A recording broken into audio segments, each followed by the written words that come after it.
रस्ता नाही म्हणून तर ऍक्सिडेंट झाला नाही तर रस्ता असला तर ऍक्सिडेंट कशाला होत होते. कधी झाला अपघात, काय झालं?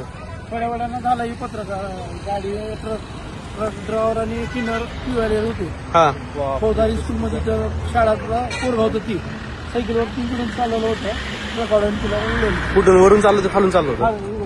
म्हणजे वरच्या रोडने? हा हा, बॉर्डरवरून चाललं होतं का? हा, बॉर्डरवरून चालला होतं ती. तिला मुलगा उडवलं ट्रकवाल्याने. तिला आयला झालं म्हणून गाडी इकडे गेली. किती वर्षाचा मुलगा होता अंदाज?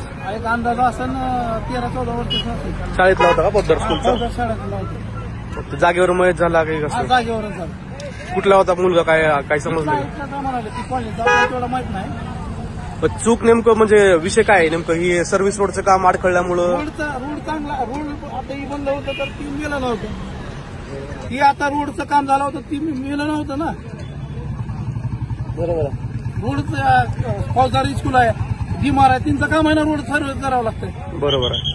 मग आता ही जे ह्या ट्रक मधले जे चालक आणि जे वाहक होते सोबतचे ते काय जखमी झालेत का? त्यांना पकडले का पोलिसांनी? पोलिसांना जर ती मध्ये बसून लपले होते. मी तिला धरून उचलून काढलं. मग त्यांना पोलिसांनी नेलं पकडून की? नेलं. ते जखमी आहेत की कसं आहेत? नाही, थोडा मार लागलेला, जास्त नाही केला काय. म्हणजे इथं चूक फक्त ही रस्ता नसल्यामुळं आणि रस्ता नाही म्हणून तर ऍक्सिडेंट झाला नाही तर रस्ता असला तर ऍक्सिडेंट कशाला होत होते.